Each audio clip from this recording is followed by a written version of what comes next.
6 மாதத்திற்கு முன் நியூ ஜெர்சியிலே உரையாற்ற செல்லும் போது அங்கு நான் கேள்விப்பட்டதை பார்த்து வியந்து நின்றேன். எப்படிப்பட்ட அறிவுள்ளவர்கள் தெரியுமா நீங்கள்? சொல்லுகிறேன், பெற்றோர்களை அமர்ந்திருக்கின்ற இந்த கூட்டத்திலே கேட்டுக்கொள்ளுங்கள். அமெரிக்காவில் இருக்கிற இண்டஸ்ட்ரியலிஸ்ட் எல்லாரும் போய் ஒபாமா ஜனாதிபதியா இருக்கும் போது உலக பணக்காரர்கள் ஒருவரான பில் கேட்ஸை இந்த அமெரிக்கா விட்டு நாடு கடத்தணும்னு கேட்க வியந்து போன பில் கேட்ஸ், உலகத்திலே பணக்காரன் நம்ம நாட்டில் இருக்கிறது பெருமை, அவனையா நீங்க வந்து நாடு கடத்த சொல்றீங்க? சொல்றான், இந்த பில் கேட்ஸ் 100 பேர் வேலைக்கு எடுத்தாருன்னா ஐடி டிபார்ட்மெண்ட்ல மைக்ரோசாஃப்ட் நிறுவனத்தில் 60 பேர் இந்தியாக்காரனா எடுக்கிறாரு, 40 பேர் தமிழ்நாட்டுக்காரனா இருக்கான். ஏன்? அமெரிக்காவில் ஆளே இல்லையா? அதனாலதான் அவர் அங்கே வச்சிருக்க கூடாதுங்கிறோம். சத்தியம் சிவம் சுந்தரம் சத்யா நாதல்லா என்ற ஒருவன் தான் மைக்ரோசாஃப்ட் நிறுவனத்தினுடைய சிஇஓ. ஒரு மாத சம்பளம் 14 கோடி. சுந்தர் பிச்சை மாத சம்பளம் 120, வருட சம்பளம் 120 கோடி, மாதத்திற்கு 12 கோடிக்கு மேல். ஒரு சிவநாடார், மிகப்பெரிய கம்ப்யூட்டர் அதிபர் அமெரிக்காவிலே. அத்தனை பேரும் தமிழ்நாட்டிலிருந்து சென்றவர் 2 பேர், இந்தியாவிலிருந்து சென்றவன் சத்யா நாதல்லா, 3 பேர் இந்தியர்கள். இன்னும் 10 பேரை பேர் சொல்ல என்னால் முடியும். இவர்கள்லாம் நினைச்சாங்கன்னா இந்த ஐடி துறையே ஸ்தம்பிக்க செய்யணும், அமெரிக்காவே ஸ்தம்பிக்க வச்சிருவாயா? அமெரிக்காக்காரனை சிஓ போடாம நீ எடுக்கிறது பூரா தமிழ்நாட்டுக்காரனே எடுத்துட்டு இருக்கிய, அதுக்காக தான் உன்னை நாடு கடத்த சொல்றான்னு சொல்றாரு ஒபாமா. சிரிச்சுக்கிட்டே மைக்ரோசாஃப்ட் நிறுவனத்தினுடைய தலைவர் பில் கேட்ஸ் என்ன சொன்னார் தெரியுமா? ஏன் எடுக்கிறேன்னு சொல்றேன் கேட்டுக்க. 100க்கு 60 பேர் இந்தியாக்காரனை எடுக்கலன்னா இந்த மைக்ரோசாஃப்ட் நிறுவனம் அமெரிக்காவில் இருக்காதியா, இந்தியாவில் இருக்கும், தெரிஞ்சுக்கானார். அதையும் மீறி நீ என்ன நாடு கடத்தணும்னு சொன்னா ஒரே ஒரு ரிக்வஸ்ட் தான், என்னை தயவு செய்து இந்தியாவிற்கு கடத்தி விடுங்கள். வியந்து போன ஒபாமா, அப்படியா அப்படின்ட்டு நேரா அமெரிக்க பல்கலைக்கழக மாணவர்கள் மட்டுமே படிக்கின்ற கல்லூரிக்கு சென்று, ஏண்டா உங்களுக்குலாம் அறிவே இல்லையா? அமெரிக்க மாணவர்களை பார்த்து ஒபாமா எழுப்பிய கேள்வி, உங்களுடைய அறிவு என்ன என்று தெரிந்து கொண்டு வாழ கற்றுக்கொள்ளுங்கள், அதுவே தெரியலன்னா என்ன பிரயோஜனம்? 100 வருஷமா உங்கள்கிட்ட கம்ப்யூட்டர் இருக்கு, இந்தியாவில் 100 பேர் கூட ஒரு கம்ப்யூட்டர் இல்லை, ஐடி துறையில கூட அவனுங்களை ஜெயிக்க உங்களால முடியாதாடா, அறிவு இல்லையான்னு கேட்கிறாரு. அத்துணை பேரும் அமைதியாக அமர்ந்திருக்கும் போது இந்தியாவில் குறிப்பாக தமிழகத்திலிருந்து சென்ற ஒரு பெண் ஆசிரியை மேடைக்கு சென்று, ஒபாமா அவர்களே நீங்கள் அனுமதி கொடுத்தால் அதற்குரிய காரணத்தை நான் சொல்லுகின்றேன், ஒருபோதும் உங்களால் ஜெயிக்க முடியாது என்று சொன்னவுடன் வியந்து போன ஒபாமா அனுமதி வழங்குகிறார். மேடைக்கு சென்ற அந்த தமிழகத்து தாய், ஆசிரிய தாய், ஒபாமா அவர்களே, அமெரிக்காவிலே பெற்றோர்களும் ஆசிரியர்களும் பிள்ளைகளுக்கு கல்வியை மட்டும் சொல்லித் தருகிறீர்கள், ஆனால் இந்தியாவிலே பெற்றோர்களும் ஆசிரியர்களும் பிள்ளைகளுக்கு கல்வியோடு சேர்த்து ஒழுக்கத்தையும் உழைப்பையும் சொல்லித் தருகிறார்கள்.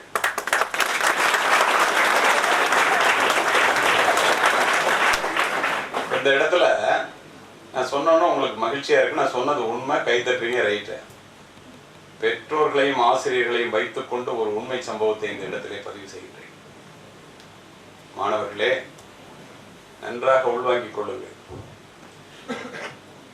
ஒரு கையகல செல்போன் வந்து ஒரு ஆணுக்கும் பெண்ணுக்கும் இடையிலே உள்ள இடைவெளியை ஒன்றுமே இல்லாமல் ஆக்கிவிட்டது. தென்காசி போன்ற இடத்திலே புதிய மாவட்டமாக உருவாகின்ற இடத்திலே நீங்கள் இருக்கின்ற காரணத்தினால் தப்பித்தீர்கள். டெல்லி, பாம்பே, கல்கட்டா என்ற பெருநகரங்களிலே நீங்கள் இருந்தால், நடப்புகளை கேட்டால் அதிர்ந்து போவீர்கள். பெற்றோர்களும் தெரிந்து கொள்ள வேண்டும் என்பதற்காக, ஆசிரியர்கள் குறிப்பாக அறிந்து கொள்ள வேண்டும் என்பதற்காக இதனையெல்லாம் பதிவு செய்கின்றேன். மைக்ரோசாஃப்ட் நிறுவனர், இதை வந்து ஆப்பிள் நிறுவனர் ஒருத்தர் Bill Gates, Steve Jobs. Apple போனை கண்டுபிடிச்சிட்டு 10 வருஷத்துல ஸ்டீவ் ஜாப் சொல்றாரு, அவர் வாயிலே சொல்றேன், அவர் சொன்னதே இங்கிலீஷ்ல அப்படியே சொல்றேன். ஆப்பிள் போன் கண்டுபிடிச்சு 10 வருஷம் ஆச்சு. அவர் சொல்றாரு, apple proved that a cell phone can change the world within 10 years. Every once in a while a magical revolutionary product comes along and it changes everything. My magical product, that is Apple. reshaped the culture, shaken up the industries, put computer in millions of packets and made it possible to do everything within a few tap on the screen. Xavier சொல்லும்போது சொன்னார்ல, கையில் உலகத்தை கொண்டு வந்துட்டோம்னு. அந்த மாதிரி ஒரு cellphone பண்பாட்டையும் கலாச்சாரத்தையும் ஒழுக்கத்தையும் புரட்டி போட்டு விட்டது. ஜாக்கிரதையா இருந்துக்க வேண்டியது நீ தான். சொல்றது யாரு? கண்டுபிடிச்சவன். இதை ஏன் இந்த இடத்துல சொல்றோம் தெரியுமா? நாளைக்கு போய் வேலை பார்க்க போறீங்க அல்லது இங்க இன்னும் கொஞ்ச நாள் படிக்க போறீங்க, தொடர்ந்து 2-3 வருஷம் படிக்க போறவங்கலாம் கேட்டுருக்கீங்க. ஒழுக்கமா வளர்க்குறாங்க பிள்ளைங்களா அப்படின்னு சொன்னோன்னே எல்லாரும் கை தட்டினீங்க, சந்தோஷம். சமீபத்தில் நடந்த நிகழ்வு என்ன தெரியுமா? கல்லூரியிலே முடித்து விட்டு +2 முடிச்சுட்டு ஒரு பொண்ணு கல்லூரியில முதலாண்டு சேருது. அவங்க அப்பா பத்திரமா போகணுமா, நீ பஸ்ல கூட போக வேண்டாம், ஆட்டோல போ, ஆட்டோ டிரைவரோட ஃபோன் நம்பர் இது, நீ அவனுக்கு பேச கூட வேண்டாமா, நீ மெசேஜ் போட்டா போதும், உன்னை அழைச்சிட்டு போய் காலேஜில் விட்டுருவோம்.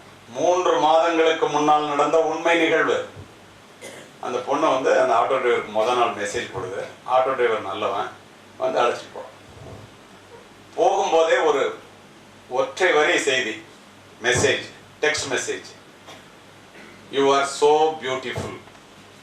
அது பார்க்குது அந்த பொண்ணு. உடனே அதுக்கு தூக்கம் இல்லை. அடுத்த நாள் போகுது, அதே மாதிரி மெசேஜ் கொடுத்துட்டு, your dress is very nice. உடனே அந்த நம்பரில் ஃபோன் பண்ணுது. என்ன நீ பார்க்கணும் அப்படின்னாக்கா நீ காலேஜை கட் பண்ணிவிட்டு என்னோட பார்க்குக்கு வாங்கலாம். இந்த பொண்ணு காலேஜை கட் பண்ணிவிட்டு பார்க்குக்கு போகுது. நட்பாகிறது, நேரம் கருதி விரைவாக பேசுகிறேன், காதலாகிறது. 3 மாதம் கூட முடியவில்லை மாணவர்களே. அந்த பொண்ணை வீட்டில் இருக்கும்போது அவன் ஒரு மெசேஜ் போடுறான். உங்கள் தெருவில் ஒரு டாக்டர் இருக்காரு, ரொம்ப கோடீஸ்வரர். அவர் காலையில் வாக்கிங் போகிறாரு 5 மணிக்கு. அவருடைய கார் நம்பர், அவர் எத்தனை மணிக்கு போகிறாரு, எந்த வழியில் போகிறாரு, எல்லாத்தையும் பர்டிகுலர்ஸ் எல்லாம் கேதர் பண்ணி எனக்கு ஒரு மெசேஜ் போடு. அப்போ தான் நீ என்னை காதலிக்கிறேன்னு நான் நம்புவேங்க. 4 மணிக்கே அந்த பொண்ணு எந்திரிச்சு உட்காந்துக்கிட்டு 10 மாதம் சுமந்து தலைவாரி பூச்சூடி விரல் பிடித்து நடைபழக்கி வேலியாக இருந்து இருப்பதையெல்லாம் கொடுத்து ஒரே பொண்ணு அவங்களுக்கு படிக்க வைத்த பெற்றோர்கள் தூங்கி கொண்டிருக்கும் போது இதெல்லாம் பார்த்து அந்த பொண்ணு ஒரு மெசேஜ் போடுது. காலை 7 மணிக்கு அந்த டாக்டர் 17 இடங்களிலே வெட்டுக்காயங்களுடன் அசோக் நகர் வீதியிலே கொலை செய்யப்பட்டு கிடக்கிறார். குற்றவாளி யாருன்னு கண்டுபிடிக்கிறதுக்கு என்னை போன்ற ஒரு மிகப்பெரிய அதிகாரி கஷ்டப்பட்டு கண்டுபிடிக்கிறார். அவன் செல்போனை சீஸ் பண்றார். அந்த செல்போன்ல அந்த பொண்ணு போட்ட மெசேஜ் இருக்கு. மெசேஜ் போட்டது யாருன்னு தெரியாது, செல் நம்பர் தான் தெரியும். போனா அது காலேஜில் போய் நிற்கும். என்னடா ஒரு பொண்ணு இந்த மாதிரி போட்ட மெசேஜ்ல கொலையாயிருக்கு, அந்த பொண்ணும் குற்றவாளி ஆயிட்டாலே, அவருக்கும் பெண் பிள்ளைகள் இருக்கிறார்கள். என்னை போன்ற அதிகாரிகளிடம் தொடர்பு கொண்டு கேட்கின்றார், என்ன செய்யறதுன்னு தெரியல, இது மாதிரி அதை ஏதாவது உதவி பண்ணா பரவாயில்ல, விட முடியாது அப்படின்னு. அது அப்ரூவரை எடுத்துக்கங்க. நடந்த சம்பவத்தை உண்மையை அப்படியே கோர்ட்லயும் நம்மகிட்டையும் சொல்லிடுச்சுன்னா இதுக்கு அப்ரூவருக்கு தண்டனை கிடையாது, அவனுக்கு தூக்கு தண்டனை கிடைக்கணும்னு சொல்றோம். உடனே அவர் நல்ல அதிகாரி என்ற காரணத்தினால் அவங்க பெற்றோர் அந்த பிள்ளையை அழைச்சிட்டு வர சொல்லிட்டு ஆசிரியர்களும் கூட வர்றாங்க. அசோக் நகர் காவல் நிலையத்தில் மிகப்பெரிய அதிகாரிகள் உட்காந்துட்டு நடந்ததை அப்படியே சொல்லிடுமா, உனக்கு தண்டனை இல்லாமல் பார்த்துக்கிறோம். அந்த பொண்ணு சொன்ன பதில் என்ன தெரியுமா? அதிர்ந்து போவீர்கள் பெற்றோர்கள், இருந்தாலும் இறந்தாலும் அவனோடு தான். ஒரு வார்த்தை அவனுக்கு எதிர்ப்பாக சொல்ல மாட்டேங்குச்சு. அப்படியே குற்றவாளியாக சேர்த்தார்கள். குற்றப்பத்திரிகை தாக்கல் செய்யப்பட்டது. ஒரு நல்ல நீதிபதி விசாரித்தார். அவனுக்கு ஆயுள் தண்டனை, அந்த பெண்ணுக்கு 10 ஆண்டுகள் கடுங்காவல் தண்டனை பெற்று புழல் சிறையில் இருக்கின்றாள். காரணம் செல்போன். படித்து முடித்து MBA படிப்பதற்காக வேலை கிடைத்து சென்ற ஒரு இந்திய தமிழகத்தைச் சேர்ந்த மாணவி ஜிண்டால் பல்கலைக்கழகம் இருக்கு ஹரியானால. அங்க போய் சேருது. 3 பேர். நல்லா தெரிஞ்சுங்க, ஆண்கள் நிறைய பேர் இருக்கீங்கிறதுனால எல்லாம் சொல்றேன். இந்திய தேசத்தினுடைய சும்மா உங்களை சிரிக்க வச்சுட்டு போறதுக்காக பேசுறவன் நான் இல்லை. புதிய பாஸ்கர் என்னை அழைச்சிட்டு வந்து இங்கே நிறுத்திருக்கிறதுக்கு காரணம் அது இல்லை. உங்களுடைய வாழ்க்கையை முன்னேற்ற வேண்டும் என்பதற்காக ஜிண்டால் பல்கலைக்கழகத்தில் போய் சேருது. ஃபேஸ்புக்கில் ஒருத்தன் ஃப்ரெண்ட் ரிக்வஸ்ட் கொடுத்துக்கிட்டே இருக்கான். MBA ஃபர்ஸ்ட் இயர் சேருது. சட்டக்கல்லூரியில் 3ஆம் ஆண்டு படிக்கின்ற ஹிர்திக், கரண், சின்கா 3 பேர் பெரிய கோடீஸ்வர குடும்பத்தை சேர்ந்தவர்கள். மாற்றி மாற்றி மெசேஜ் கொடுக்குறான், ஃப்ரெண்ட் ரிக்வஸ்ட் கொடுக்குறான். இந்த இடத்துல ஒன்று சொல்கிறேன், ஃபேஸ்புக்கில் தெரியாத பொண்ணுக்கோ தெரியாத ஆணுக்கோ ஃப்ரெண்ட் ரிக்வெஸ்ட் கொடுக்காத. ஃப்ரெண்ட் ரிக்வெஸ்ட் தெரியாதவங்ககிட்ட வந்து அக்செப்ட் பண்ணாத. உன்னோட இமெயில் ஐடியை போடாத. வேலை பார்க்க போனாலும் சரி, நீ படித்தாலும் சரி, உன்னுடைய ஃபோட்டோவை ப்ரொஃபைலில் வைக்காத. ஏன் ஃபோட்டோ வைக்காதன்னு சொல்கிறேன் தெரியுமா? ஒரு பொண்ணை கோபிச்செட்டிப்பாளையத்தில் வினுப்பிரியான்னு பேர் ப்ரொஃபைலில் தான் ஃபோட்டோ வச்சுருந்துச்சு. வேற ஒரு நடிகையோட உடம்பை எடுத்து அசிங்கமான ஃபோட்டோவை சேர்த்து போட்டு விட்டான், மார்ஃபிங் பண்ணி.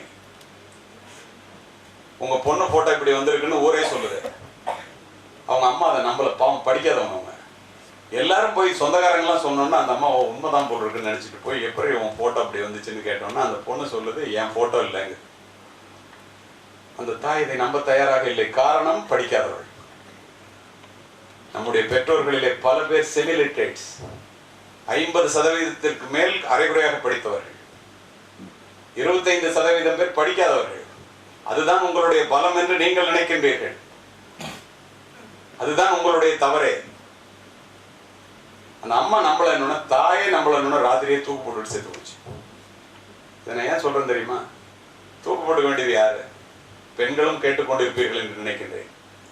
செல்போன் யூஸ் பண்ணணும்னு ஆசை இருக்கு, நீ தப்பான போட்டோவை போடல, எவனோ ஒருத்தன் உன் உடம்போட உன்னுடைய தலையோட இன்னொரு உடம்பை மார்பிங் பண்ணி போடுறான், அவன் தானே தற்கொலை பண்ணிக்கணும். நீ எதுக்கு தற்கொலை பண்ணிக்கிற? அந்த அறிவை கூட இந்த கல்வி தரலைன்னா இருக்கு இந்த கல்வி.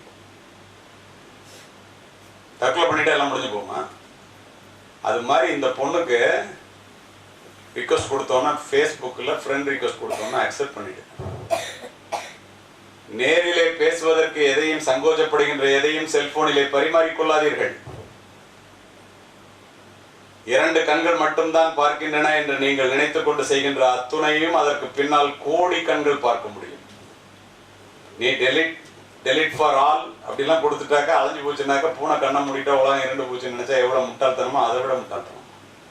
நீ கொடுக்குற மெசேஜ் எல்லாம் உன்னுடைய தோழனுக்கோ தோழிக்கோ அனுப்புற போட்டோலாம் அப்படியே நேர போகுது.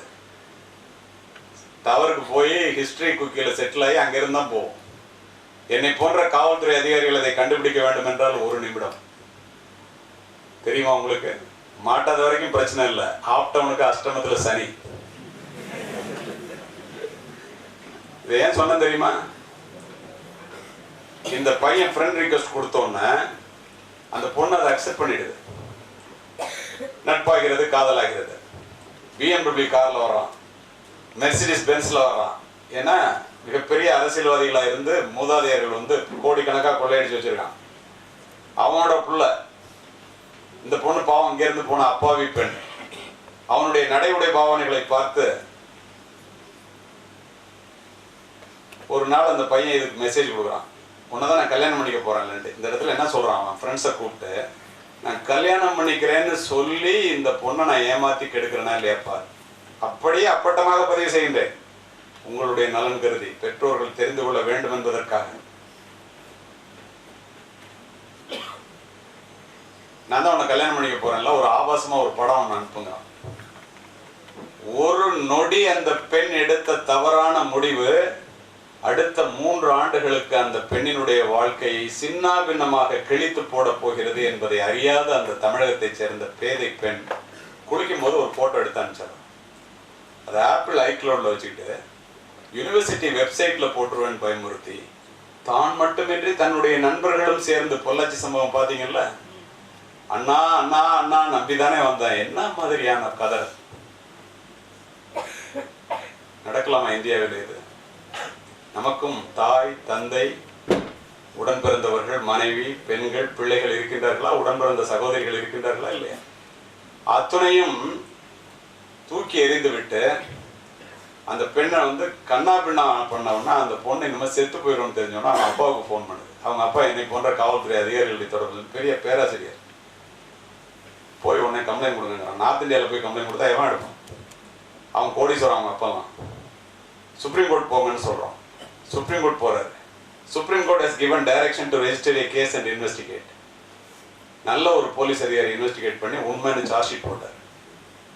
சுனிதா என்ற ஒரு பெண் நீதிபதி, மிக தைரியமான திறமையான நீதிபதியிடம் சென்றார்.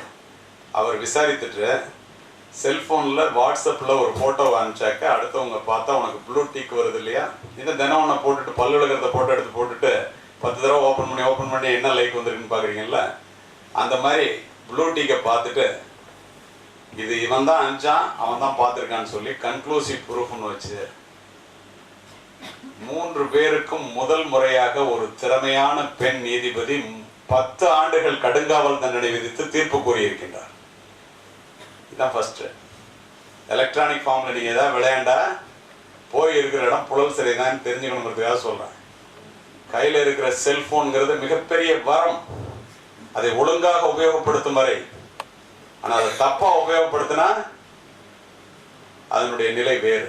இதை சொல்லுபவன் காவல்துறை அதிகாரியான நான். நன்றாக புரிந்து கொள்ளுங்கள். எல்லா இடங்களிலும் இதை சொல்லும் போது அப்படியே உறைஞ்சு உட்கார்ந்துருவீங்க, பேச முடியாதுன்னு தெரியும் எனக்கு. மச்சான் இவ்வளவு பிரச்சனையோட இதுல டே ஜாக்கிரதான்னு சொல்றது எனக்கு புரியுது.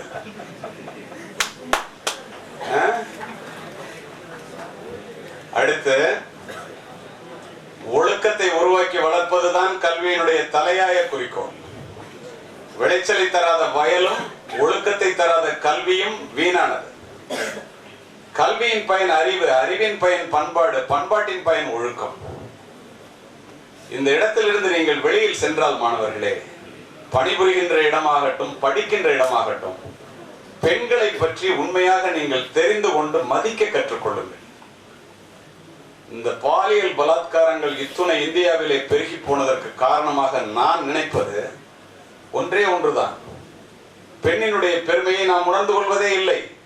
எப்படி கல்வியினுடைய பெருமையை முழுமையாக நாம் உணர்ந்து கொள்வதில்லையோ, பெண்களினுடைய பெருமையையும் உணர்ந்து கொள்வதில்லை. இந்தியாவிலே நடக்கக்கூடாது. ஹூஸ்டன்கிற நகரத்தில் உரையாற்றி விட்டு விமானத்தில் வரும்போது 2 பெண்கள், இந்தியாவை சேர்ந்தவர்கள் 2 பேர் அங்கே வந்து பெண்கள் மாநாட்டில் கலந்துட்டு என்னோட திரும்பி வராங்க. சார் உங்களுடைய உரையை அங்கே வந்து கேட்டோம் அப்படின்னு சொல்லி என்கிட்ட வந்து பேசினாங்க. ஃப்ளைட்டில் 18 மணி நேரம் ட்ராவல் ஃப்ளைட்டில். அப்போ நான் அவங்ககிட்ட கேட்டேன், உங்கள் மாநாட்டில் என்ன முக்கியம்னு.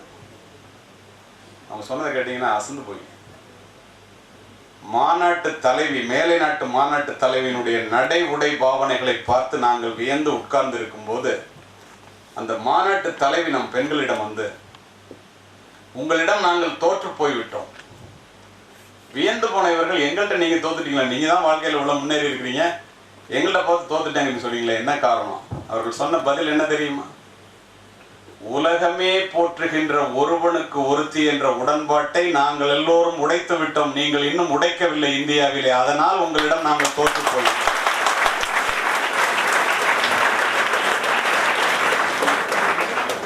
எவ்வளவு நல்ல பிள்ளைங்க பாருங்க.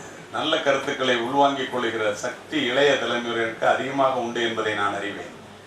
கேம்பிரிட்ஜ் பல்கலைக்கழகத்திலே விவேகானந்தர் மிகப்பெரிய உரை பெண்ணின் பெருமையை பற்றி பேசி முடித்து விட்டு வந்து அமர்கிறார். எட்வின் மெர்வின் என்ற ஆங்கிலேய பேராசிரியர் எழுந்து விவேகானந்தரை அசிங்கப்படுத்த வேண்டும் என்பதற்காக பெண்களை அடிமைப்படுத்துகின்ற தேசமான இந்தியாவிலிருந்து வந்து எங்களுக்கு பெண்ணின் பெருமையை சொல்லுகிறீர்களா என்று கேட்க, அடுத்த நொடி வீர துறவி விவேகானந்தரிடமிருந்து பதில் சீறி பாய்ந்தது. மாணவர்களே, என்ன சொன்னார் தெரியுமா?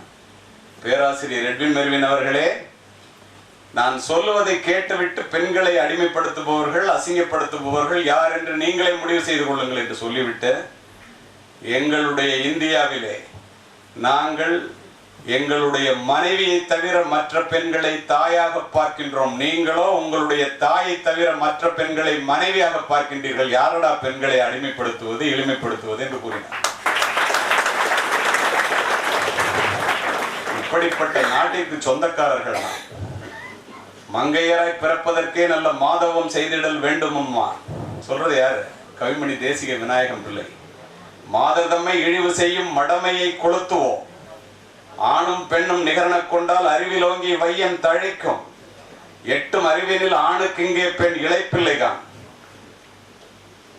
பெண் என்பவளை இந்த குருட்டு ஆந்தனத்தால் தொட்டு உணர முடியாத மிகப்பெரிய பேரொளி அவள். கண்டுணர முடியாத பேரொளி, தொட்டுணர முடியாத பெரு யானை அவள். சொல்லுபவன் பாரதி. அதனால்தான் பாரதி சொன்னான், யாதுமாக்கி நின்றாய் காளின்னு. பெண்களை பற்றி சொல்லும்போது எவ்வளவு உயர்ந்த ஒரு வார்த்தையை சொல்லுகிறான் என்று பாருங்கள். உங்களுக்கெல்லாம் ஒன்று சொல்லிக்கிறேன். நம்ம என்ன நினைக்கிறோம், இந்த பொம்பளை பிள்ளைங்களுக்குலாம் என்ன தெரியும்? மாணவர்களே, 2000 ஆண்டுகளுக்கு முன் தமிழிலே சொல்லி சென்றிருக்கிறார்கள் ஒரு பெண் என்பவள் யார் என்று. உன்னுடைய அறிவு அவளை புரிந்து கொள்ள முடியாதது என்று சொல்லி இருக்கின்றார்கள். எப்படி தெரியுமா?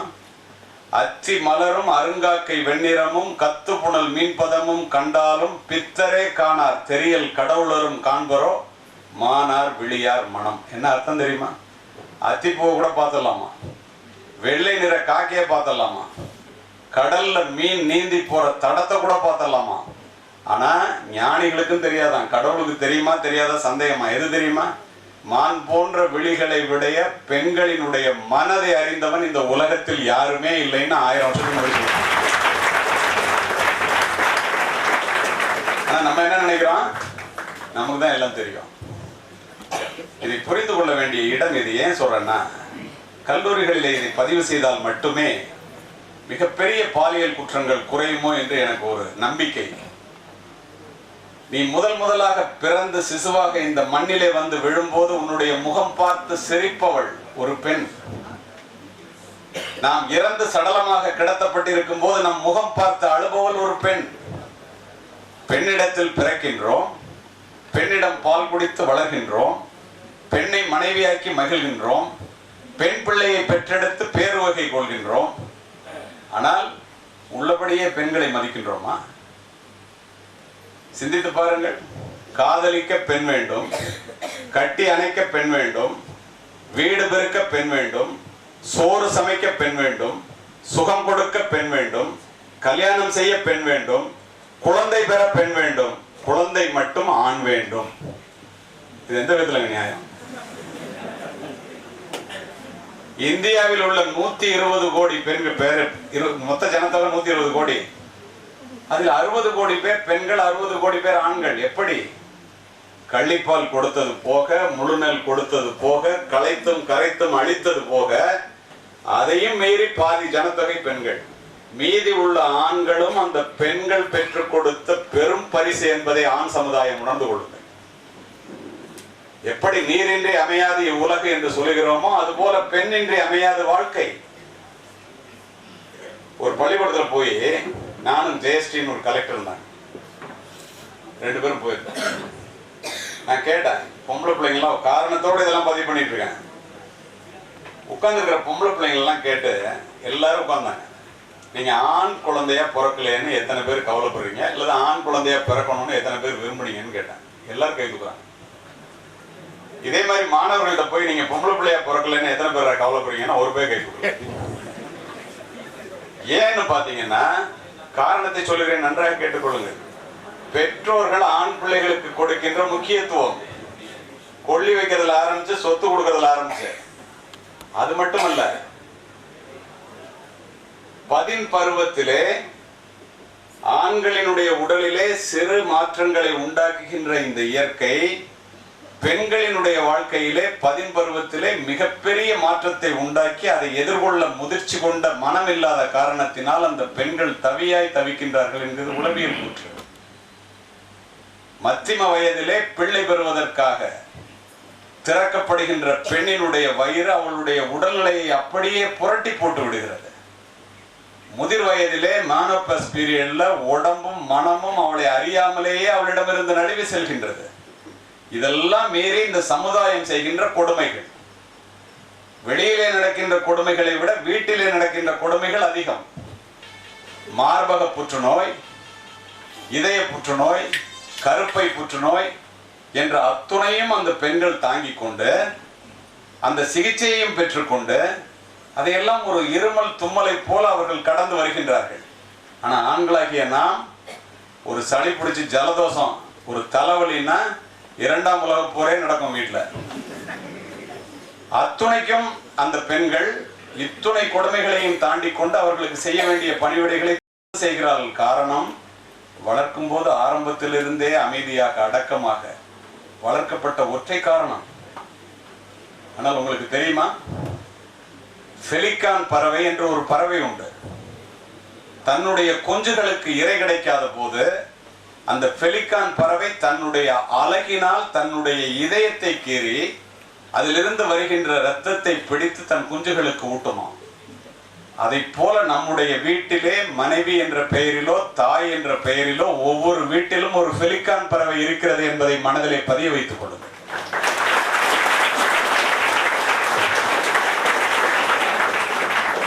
மார்ச் மாசம் 8ஆம் தேதி பெண்கள் அணிவகுப்புன்னு போட்டான். பெண்கள் தினம். நான் போலீஸ் ஆஃபீஸர் இருக்கிறதுனால ஏதோ ராணுவ அணிவகுப்பு போட்டிருக்குன்னு பார்த்தா, காதலை ஏற்றுக்கொள்ளாத காரணத்தினால் ஆண்கள் ஆசிட் வீசியதனால் உருக்குலைந்து போன பெண்களினுடைய அணிவகுப்புன்னு நூற்றுக்கணக்கான பெண்கள் வருகிறார்கள். உலகத்திலே இந்தியாவை தவிர காதலை ஒத்துக்கலைங்கிறதுக்கு எவனும் ஆசிட் வீசினா சரித்திரமே இல்லை. அத்துணையும் இளைஞர்களிடமிருந்து தானே வருகிறது. எதற்காக பெண்ணின் பெருமையை இவ்வளவு சொன்னேன்னு தெரியுமா?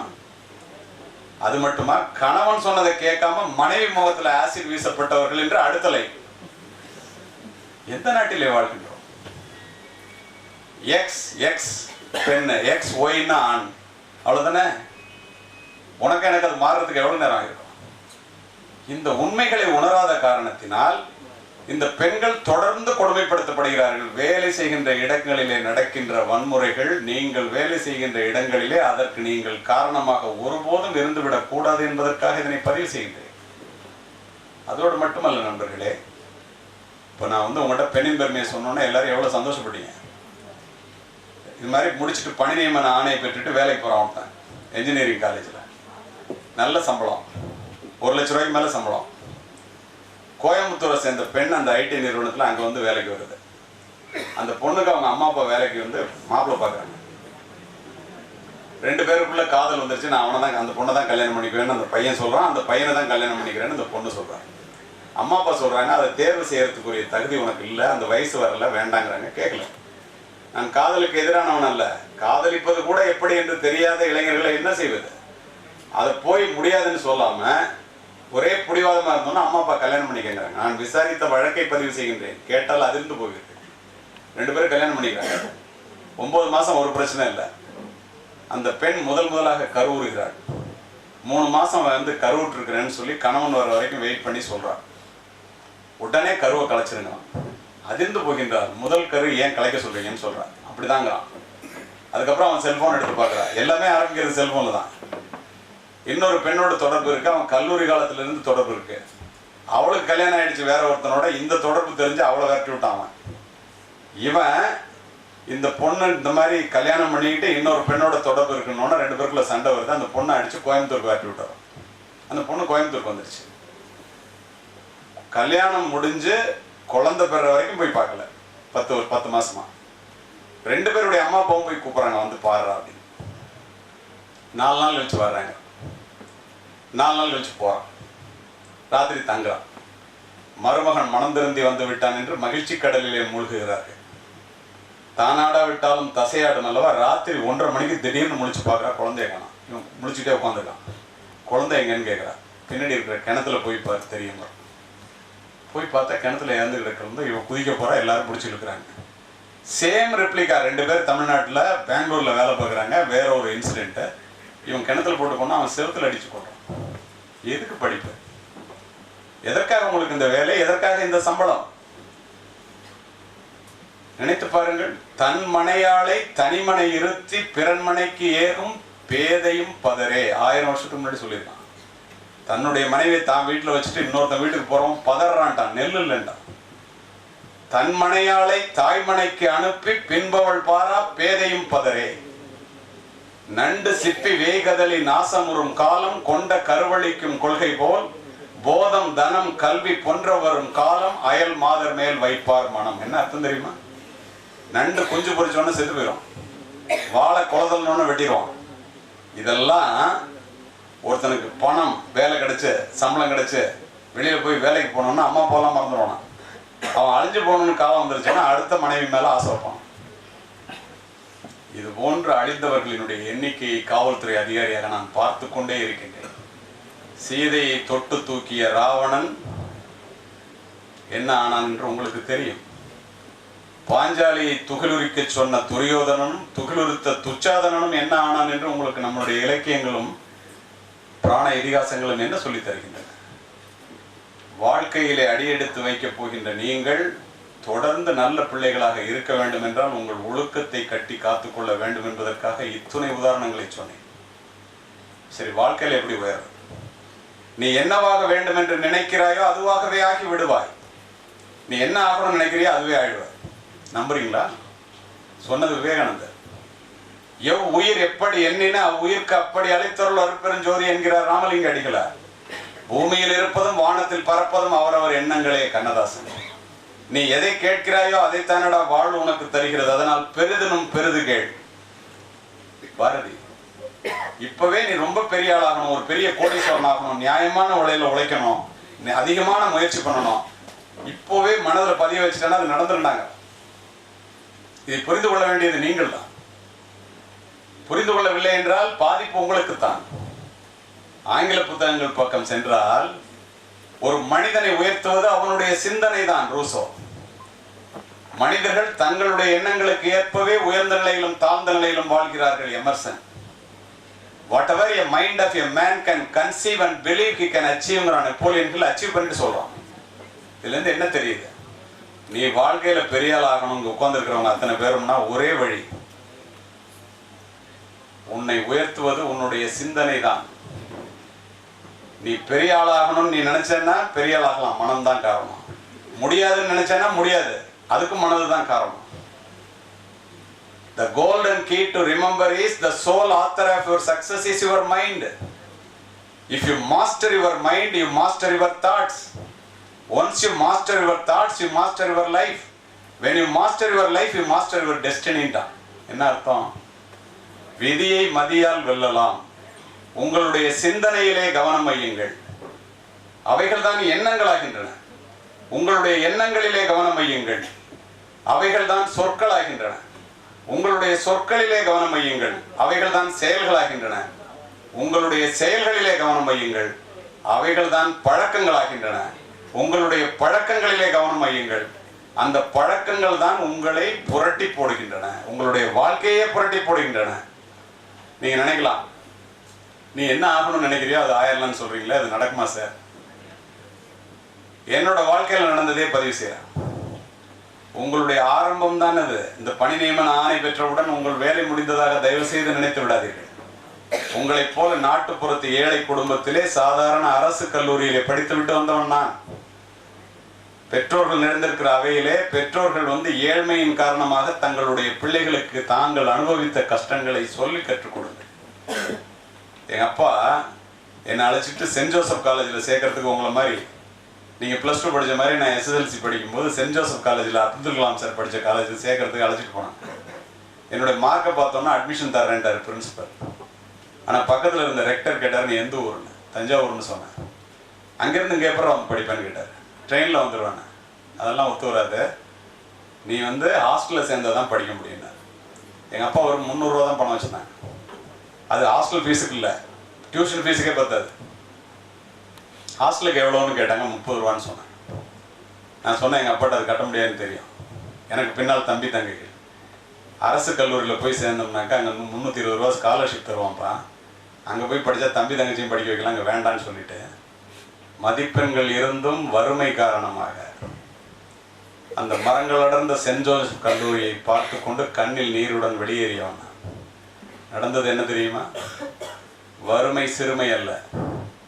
வறுமையை கண்டு பயந்து விடாதே, ஒரு திறமை இருக்கு மறந்து விடாதே என்று என்னுடைய தாய் என்னிடம் சொல்லி சொல்லி வளர்த்த காரணத்தினால் எந்த கல்லூரியிலே மதிப்பெண்கள் இருந்தும் வறுமை காரணமாக படிக்க முடியவில்லையோ அதை போல நூற்றுக்கணக்கான கல்லூரிகள் இருக்கின்ற அந்த திருச்சி மாவட்டத்திற்கே மாவட்ட கண்காணிப்பாளராக மாறி அந்த கல்லூரியிலே 3 முறை முக்கிய விருந்தினராக சென்று உரையாற்றி இருக்கிறார்.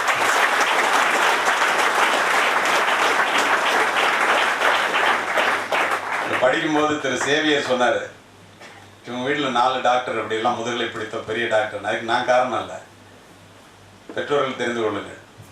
என்னை அழைச்சிட்டு காலேஜில் சேர்க்க போகும்போது எங்கள் அப்பா மெடிக்கல் காலேஜ் பக்கத்தில் போய் பஸ் நினைச்சு உண்மை சம்பவங்களை பதிவு செய்கிறேன் உங்களுடைய முன்னேற்றத்திற்காக. எங்கள் அப்பாவுக்கு என்னை டாக்டர் ஆக்கணும்னு ஆசை. 300 ரூபா பணத்தை வச்சுக்கிட்டு அது முடியாதுன்னு எனக்கு தெரியும். ஆனால் என்ன செஞ்சாங்க தெரியுமா? 50 ஆண்டுகளுக்கு முன்னால், தம்பி உன்னை தான் டாக்டர் ஆக்க முடியல, மதிப்பெண்கள் இருந்து கூட இந்த மெடிக்கல் காலேஜ் செவுத்தையாவது, அவங்க வார்த்தையில சுவற்றையாவது தொட்டு பார்த்து விட்டு வருகிறேன் என்று மெடிக்கல் காலேஜ் செவுத்தை போய் தடவை பார்த்துட்டு அழுதுகிட்டே வந்தாங்க. அவர் அன்று கண்ணீரை விட்டது அந்த மெடிக்கல் காலேஜினுடைய சுவற்றை தொட்டது என்னுடைய மனதில் ஏற்படுத்திய தாக்கம். ஒரு அப்பா ஏழ்மையின் காரணமா இவ்வளவு ஒரு ஆசையா டாக்டர் படிப்பு மேல என்று உணர்ந்த காரணத்தினால், நானும் என்னுடைய மனைவியும் என் பிள்ளைகளிடம் சொல்லி சொல்லி வளர்த்த காரணத்தினால், பிள்ளைகளும் படித்த காரணத்தினால், இன்று என்னுடைய வீட்டிலே 4 மருத்துவர்கள், நான் ஒரு மருத்துவமனைக்கு சொந்தக்காரன் என்றால் அத்துணைக்கும் காரணம் என்னை பெற்ற ஏழை தந்தை அன்று உண்டாக்கிய மனதில் ஏற்படுத்திய தாக்கமே காரணம்.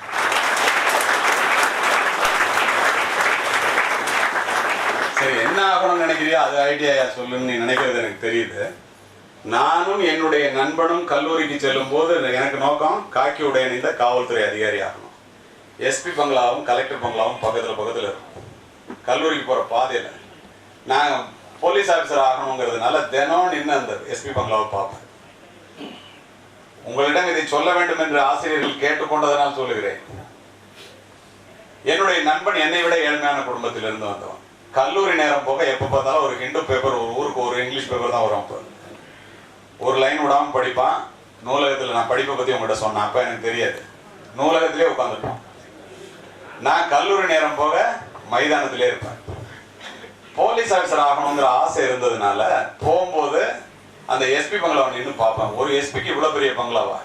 வருகின்ற வழிகளெல்லாம் வணக்கங்கள் குவிகிறது. இப்போ இந்த என்சிசி ஸ்டூடெண்ட்ஸ் எல்லாம் வரும்போது சல்யூட் வச்சுட்டு இருந்தாங்க. நான் பார்த்தேன். அவரை பார்த்தா ரவுடியெல்லாம் ஓடுறான்.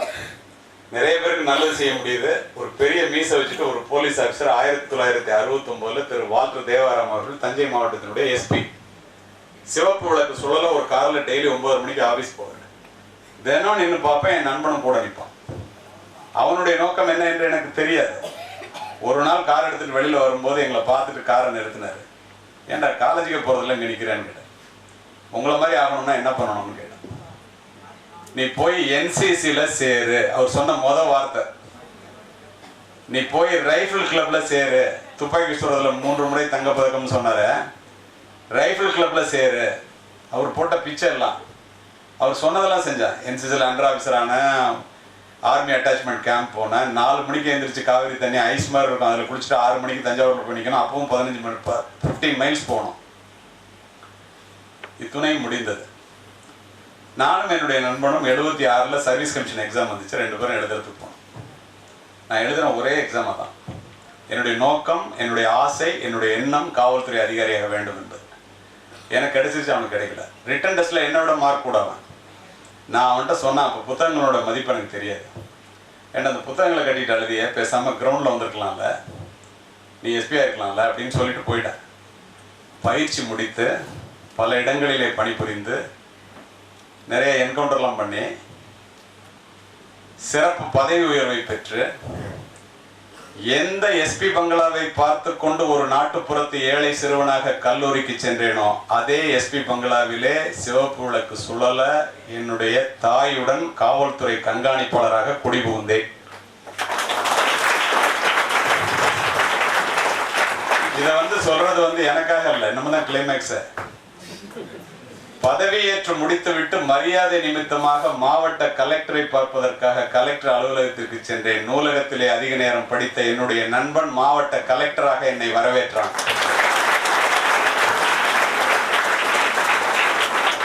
நீ என்ன படிக்கிறேங்கிறதெல்லாம் முக்கியம் இல்லை, எப்படி படிக்கிறேங்கிறதான் முக்கியம். ஒண்ணு படிக்க கத்துக்க, இல்லைன்னா விளையாட கத்துக்க, வெளியில போனாலும் உடம்ப நல்லா வச்சு கத்துக்க. இல்லை ஒழுக்கம் தவறி இது ரெண்டையும் விட்டுட்டு ரோட்டில் நின்னா கடைசி வரைக்கும் ரோடு தான். இதை உங்களுக்கு மட்டும் சொல்லல, நீங்கள் வேலை வாங்கிட்டீங்க. பார்த்து கொண்டு இருக்கிற மற்ற மாணவர்களுக்கும் மாணவிகளுக்கும் இதனை பதிவு செய்கின்றேன். மனித மனதினுடைய வலிமை மிகப்பெரியது. அந்த வலிமையை உணராத காரணத்தினால் நம்ம எல்லைக்கோட்டை நாமே சுருக்கிக் கொள்கிறோம். எப்படி ஒரு விவசாயி களைகளை அகற்றி பயிரை வளர்த்தெடுக்கிறானோ அதை போல மனதிலே கெட்ட எண்ணங்கள் வராமல் ஒரு காவல்காரனை போல மனதை, அற்புதமான மனதை அருமையாக பாதுகாக்க கற்றுக்கொள். ஒரு 10 பேர் ஒழுங்கா கேட்கிற இடத்துல, இல்ல 10 பேர் ஒழுங்கா படிக்கிற இடத்துல ஒருத்த மட்டும் பேசினா ஒரு குடம் பால்ல ஒரு துளி விஷமா. ஏன்னா அவன் மட்டும் கெட்டு போல எல்லாத்தையும் கெடுக்கிறான். தேடி சோறு நிதந்தென்று பல சின்ன சிறு கதைகள் பேசி மனம் வாடி துன்பமிக உழன்று பிறர் வாட பல செயல்கள் செய்து நரை கூடி கிளப்புருவம் மீதி கொடும் கூற்று கிரையென பின் மாயும் பல வேடிக்கை மனதிறப்போ நான் வீழ்வேன் என்று நினைத்தாயம்மா பாரதி. என்ன அர்த்தம்? சும்மா வந்தோம் காலேஜுக்கு, வெட்டித்தனமா பேசிட்டு இருந்தோம், அடுத்தவனையும் கெடுத்தோம், நம்மளையும் கெடுத்தோம், அதனால வர்ற பிரச்சனைனால நம்ம கஷ்டப்பட்டோம், வயசாயிடுச்சு, ஒரு 10,000 சம்பளத்துக்கு வேலைக்கு போனோம், கல்யாணம் பண்ணிட்டோம், குழந்தை. சம்பவமாக இருக்கலாம், இறப்பு ஒரு சரித்திரமாக இருக்க வேண்டும். நத்தமக்கு வாய்த்தது ஈத்தோர் பிறவி மதித்திடும் என்பர் அப்பர் தேவாரத்துல. உலகத்துல பிறக்கிற பிறவிகளே சிறந்தது மனித பிறவியாம். அந்த மனித பிறவியிலே சிறந்தது அவன் படிச்சவனா இருக்கணுமா? படிச்சா பத்தாதான், படிச்சவன் சொல்றத கேட்கணுமா? கற்றோர் அறிவுரையை காதார கேளுங்கள் உச்சிடும் நெஞ்சினில் உயர்வுனா. இதை செய்யாம இருக்கிறவன் வாழ்க்கை பூரா இளமைக்கு நீ வேலைக்காரனாக இருந்தால் முதுமைக்கு நீ எஜமானனாக இருக்கலாம். இளமையிலேயே நீ எஜமானனாக இருப்பதை போல் உன்னுடைய பழக்க வழக்கங்கள் இருந்தால் முதுமையிலே வேலைக்காரனாகத்தான் சாக முடியும். உடல் உழைப்பை மட்டுமே நம்பி மாடாய் உழைத்து ஓடாய் தேய்ந்து போகின்ற கோடிக்கணக்கான பேரில் நாம் ஒருவராகி விடுவோம். உழைக்க போற இடத்துல சம்பளம் வாங்குற உங்களுக்கு நான் முதல் சொல்றது, வாங்குற சம்பளத்துல செலவு போக சேர்த்து வைக்கணும்னு தயவு செய்து நினைக்காத. சேர்த்து வச்சது போக செலவு செய்யணும்னு. வாங்குற பணத்துல 10% சேர்த்து வைக்க கற்றுக்கொள். ஏன் தெரியுமா? எவன் ஒருவன் பணத்தை சேர்க்க கற்றுக்கொள்கிறானோ அவன் ஏழையானதாக சரித்திரம் இல்லை. ஆகார அளவிட்டதாயினும் கேடில்லை போகார அகலாக்கடை. வர்ற வழி எவ்வளவு சின்னதா இருந்தாலும் பரவாயில்ல, போற வழி அதை விட சின்னதா இருக்கணும், பெருசா இருக்கக்கூடாது. இல்லைன்னா வாழ்க்கையில முன்னேற முடியாது. அதை போலவே இந்த இடத்துல பெற்றோர்கள் பணி நியமன ஆணை பெற்று உட்கார்ந்திருக்கின்றீர்கள். எக்காரணத்தை கொண்டும் தயவு செய்து மாணவ செல்வங்களே பெற்றோர்களை மதிக்க கற்றுக்கொள்ளுங்கள். இதுவரைக்கும் உங்களுக்கு நான் பேசினது பூரா வாழ்க்கையில் நீ எப்படி முன்னுக்கு வரணும், ஒழுக்கம் தவறுனா எவ்வளோ பிரச்சனைகள் இருக்கு, கல்வியினுடைய பெருமை என்ன, பெண்ணினுடைய பெருமை என்ன, அத்துணையும் சொல்லிட்டேன். இந்த பெற்றோர்கள் நிறைந்திருக்கிற அவையிலே 2 சம்பவங்களை சொல்லிவிட்டு பெண்ணின் பெருமை, தாயினுடைய பெருமை, தந்தையினுடைய பெருமையை சொல்லி என்னுடைய உரையை முடிக்கின்றேன். சமீபத்தில் சவுதி அரேபியாவில் போய் பேசிட்டு ஜெத்தா விமான நிலையத்தில் வந்து நான் உட்காந்துருந்தேன். இந்த பகுதியை சேர்ந்த டிப்ளமா படிக்கிறீங்களே, உங்களை மாதிரி டிப்ளமா படித்தவன் 2 பேர் திருநெல்வேலியில், வேற ஊர்லன்னா இதை நாங்கள் சொல்ல மாட்டேன், டிப்ளமா படித்த பையன் 2 பேர் ஜெத்தால வேலை பார்க்குறான் சவுதி அரேபியாவில். நான் ரிட்டர்ன் ஆகி ஃப்ளைட்டுக்கு வந்து உட்காந்துருக்கும் போது 2 பேர் வந்தான். தமிழ்நாட்டு பையன் மாதிரி தெரியுதுன்னு நினச்சிட்டு நான் ஏதோ புக்கை பரட்டிட்டு உட்காந்தேன். ஒரு பையன் என்கிட்ட வந்து, சார் நீங்கள் தான் கலிமூர்த்தியான்னு கேட்டான். ஆமாண்ண. உங்களுடைய பெருமை எவ்வளவு பெரியது என்று அறிந்து கொள்ளுங்கள். வந்த உடனே, சார் உங்களோட ஒரு செல்ஃபி எடுத்துக்கணும்னா எடுத்துக்கண்ண. 2 பேரும் முன்னாடி உட்காந்து பேசிட்டு இருக்கான். ஒரு பையன் கேட்குறான் இன்னொரு பையன்கிட்ட, உங்கள் பிள்ளைகள் எவ்வளவு நல்ல பிள்ளைகள் என்பதையும் அறிந்து கொள்ளுங்கள். என்னடா மச்சான், 5 வருஷம் இந்த பாலைவனத்தில் வேகாத வெயிலில் வேலை பார்த்து உன் தங்கச்சி கல்யாணத்தை நிச்சயம் பண்ணிடப்பட்டு இருக்கே அப்படின்னு அவன் கேட்குறான். அப்போ இவன் சொல்கிறான், ஆமாடா அப்பா பாவண்டா, அவர் என்ன பண்ணுவார், நான் கொஞ்சம் கொஞ்சமாக பணம் அனுப்பிச்சேன், கல்யாணத்துக்கு தாண்டா அப்போ போகிறேன், இந்திரா பத்திரிக்கைன்னு அவன் பேர் எழுதி கொடுக்குறான். அவன் இவன்கிட்ட கேட்குறான், வேற என்னடா விசேஷம்னு. கடைசி நேரத்தில் 10 பவுன் நகை வேணும்னு சொல்லி மாப்பிள்ளை வீட்டில் கேட்டாங்க, அதனால அது வாங்க வேண்டியதாக போச்சு அப்படின்னு அவன் சொல்கிறான். இவன் கேட்குறான், அப்படின்னா நீ இன்னுமே வரமாட்டேல்லடா, இந்த பாலைவனத்துலேருந்து தப்பிச்சேங்கிறான். ஏன் தெரியுமா? It is not a bed of roses. நீங்கள் வேலை பார்க்க போகிற இடம் நல்லா புரிஞ்சுங்க. ஜெத்தால எப்படி இருக்கும் தெரியுமா? பட்ட பகல்ல பச்சை மரம் பற்றி எரியும், தார் உருகி ஓடும். அதில் போய் நம்ம பிள்ளைங்க டிப்ளமா முடிச்சுட்டு வேலை பார்க்குறான், சம்பளம் கூட இல்லை. இந்த பாலைவனத்துலேருந்து நீ தப்பிச்சு போகிற இல்லடான்னு அவன் சொல்கிறான். இல்லைடா நான் திரும்ப வருவேங்கிறான். திரும்ப ஏண்டா வர்றேங்கிறான். 10 பவுன் நகை வேணும் தங்கச்சிக்குன்னு கேட்டாங்கடா, கல்யாணம் நின்று போயிடும் போல ஆயிடுச்சு, அப்பாவால் முடியல, நான் 2 லட்ச ரூபா பணம் வேணும்னு ஷேக்குங்கிறான். அங்கே மன்னர் ஆட்சி ஷேக்கிட்ட போய் கேட்டேன். 2 லட்ச ரூபா பணத்தை கொடுத்துட்டு இந்த 2 வருஷம் கான்ட்ராக்ட் எக்ஸ்டெண்ட் பண்ணி கையெழுத்து வாங்கிட்டாரு, அதனால திரும்ப வருவாங்க. போடா திரும்ப வந்து கஷ்டப்பட போறியடா அப்படின்னு சொல்கிறான். என்ன வாங்கியிருக்கேன்னா என் தங்கச்சிக்கு செயின், அப்பாவுக்கு ட்ரெஸ்ஸுன்னு ஒன்றா எடுத்து காமிக்கிறான். நல்லா கேட்குறீங்க, உண்மையிலே பாராட்டுறேன். அவன் பக்கத்தில் இருக்கிறவங்க சொல்கிறான், சரிடா உனக்கு என்னடா வாங்கினேங்கிறான். எனக்கா? போடா, கல்யாணமே நம்ம கல்யாணம், இங்கே பொருள் எவ்வளோ விலை இருக்கும், எவ்வளோ கஷ்டப்பட்டு ஒரு தினார் சம்பாதிக்கிறோம் நம்ம, எனக்கு ஒன்றும் வாங்கலடா, அங்கே போய் 50 ரூபாய்க்கு ஒரு சட்டை எடுத்துக்கலாம்டா அப்படிங்கிறான். இப்படி இருக்கானேன்னு சொல்லிட்டு நான் பின்னாடி உட்காந்தவன் முதல்ல ஒரு டச் பண்ணி இப்படின்னு காமிச்சேன். அவன் எந்திரிச்சு இப்படி கும்பிட்டுட்டு உட்காந்துட்டான். இவன்கிட்ட மேற்கொண்டு பேசணும்னு நினச்சேன். கால் கூப்பிட்டுட்டாங்க விமானத்துக்கு. உள்ள பிஸ்னஸ் கிளாஸ் எக்கானமி கிளாஸ், என்னால் அவன்கிட்ட உட்காந்துருக்கிறதுல பேச முடியல, விட்டேன். இங்கே வந்து இறங்கணும் சென்னை விமான நிலையத்தில். நான் போய் லக்கேஜ் எடுக்கிறதுக்குள்ள அவன் லக்கேஜ் எடுத்துட்டான். எடுத்துட்டு அவன் நண்பனும் போகிறான். தலையில் முடி இல்லாமல் உழைத்து உழைத்து உரமேறிய ஒரு உடம்பு. அவங்க அப்பா கல்யாண கோலத்தில் அந்த ட்ரெஸ்ஸோடய வருது ஒரு பொண்ணு, தங்கச்சி. 2 பேர் வந்தோடனே அவங்க அப்பா வந்து அவனை அப்படியே கட்டி பிடிச்சி, 5 வருஷமாக வராமல் இருந்துட்டியப்பா, கருத்து போயிட்டியடா, உழைச்சி எலும்பா போயிட்டியடான்னு கண்ணில் தண்ணி வர கதற. அந்த தங்கச்சி வந்து அவன் கையை போய் பிடிச்சிட்டு, அண்ணா எனக்காக தானே, என்னால் தானே உனக்கு இவ்வளோ கஷ்டம் இருக்குது, நான் என் லக்கேஜ் எடுத்துகிட்டு போனோம், இதை பார்த்தோம் அப்படின்னு நின்றுட்டு என்னால் கடந்து போக முடியல. அவன் அந்த மாதிரி ஒரு சூழலில் தங்கச்சி ஒரு பக்கம் பிடிச்சிருக்க, அப்பா ஒரு பக்கம் பிடிச்சிருக்காரு. அவன் அப்படி திரும்பி அந்த நண்பனை ஒரு பார்வை பார்த்தான். அதில் என்ன அர்த்தம் தெரியுமா? இந்த மாதிரி பாசத்திற்காக நான் எத்துணை ஆண்டுகள் வேண்டுமானாலும் பாலைவனத்திலே வேலை செய்வேனடா. அதான் அவன் சொல்ற.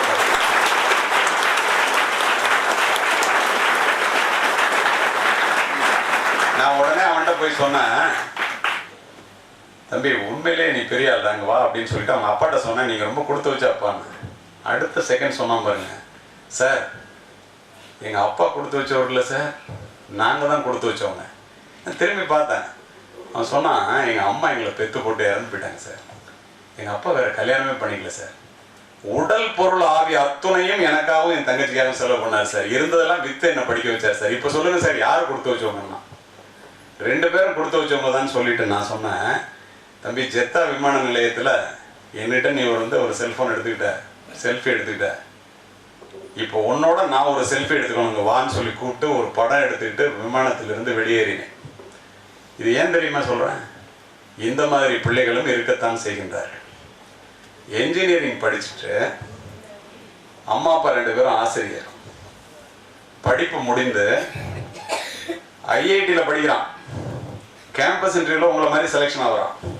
எப்படி இருக்கணும் எப்படி இருக்கக்கூடாதுங்கிறதுக்காக இதனெல்லாம் உண்மை நிகழ்வுகளை பதிவு செய்கின்றேன். இங்கேருந்து புறப்பட்டு அமெரிக்காவுக்கு போகிறான். அப்பா அம்மாவுக்கு ஒரே பையன். கதை இல்லைங்க, நிஜம். இதை கதையாக எழுதினவங்களாம் இருக்காங்க. போனோடனே ஃபோனில் பேசுறது குறையுது, வந்து பார்க்கறது குறையுது. இவனுக்கு பொண்ணு பார்க்குறாங்க, கல்யாணம் பண்ணிக்கணும்னு சொல்லி அங்கேயே பொண்ணு பார்த்துட்டேங்கிறான். எவ்வளோ சொல்லி பார்க்குறாங்க, கேட்கல அம்மா அப்பா சொன்னதை. கல்யாணம் பண்ணிக்கிறான். குழந்தைய எடுத்து 2 குழந்தை. தன்னுடைய பையன், ஒரே பையன், உடல் பொருளாகி அத்துணையும் செலவு பண்ணமே, நம்மளை வந்து கூட பார்க்கலையேங்கிற கவலையிலேயே அப்பா படுக்கையில் படுத்துட்டார். இங்கேருந்து அவங்க அம்மா பேசி, அப்பா உயிர் போகிற மாதிரி இருக்காரா, வந்து பாருங்கிறாங்க. வரல. வரணும்னு நினைக்கிறான். அவன் ஒய்ஃப் சொல்கிறான், இல்லை இப்போல்லாம் போனீங்கன்னா ப்ரமோஷன் கிடைக்காது அப்படின்னு சொல்கிறான். உடனே கேட்டுட்டு பேசாமல் இருந்தாராம். அப்பா இறந்து போகிறார், பையனை பார்க்காமலே. இங்கேருந்து அவங்க சித்தப்பா பணம் கொடுத்து படிக்க வச்சவர், ஏண்டா இப்பயாவது வந்து கொல்லி வைப்பே வர மாட்டேங்கிறார். 4 நாள் பாடியை வைங்க வர்றாங்க, 4 நாள் கழிச்சு வரலாம். அவங்க அம்மா அவன்கிட்ட பேசவே இல்லை. பார்க்காதனாலே ஒரு அப்பா இறந்து போயிட்டார். என்ன 4 கோடி ரூபாய்க்கு வீடு இருக்குது ஊரில். இவன் போய் ஈமக்கறி எல்லாம் முடிச்சு குறவினருக்கெல்லாம் போனதுக்கப்புறம் அம்மாட்ட வந்து உட்காரோம். வந்தோன்னே சொல்கிறான், இவ்வளோ பெரிய வீட்டில் நீங்கள் தனியாக இருக்க வேண்டாமாங்கிறான். உடனே அந்த பேதை மனம் நம்மளை அழைச்சிட்டு போயிட போகிறோம் அமெரிக்காவுக்கு, அமெரிக்கா பார்க்கலாம், பேர பிள்ளைங்களை பார்க்கலாம் அப்படின்னு அந்த தாய் நினைக்கிறான்.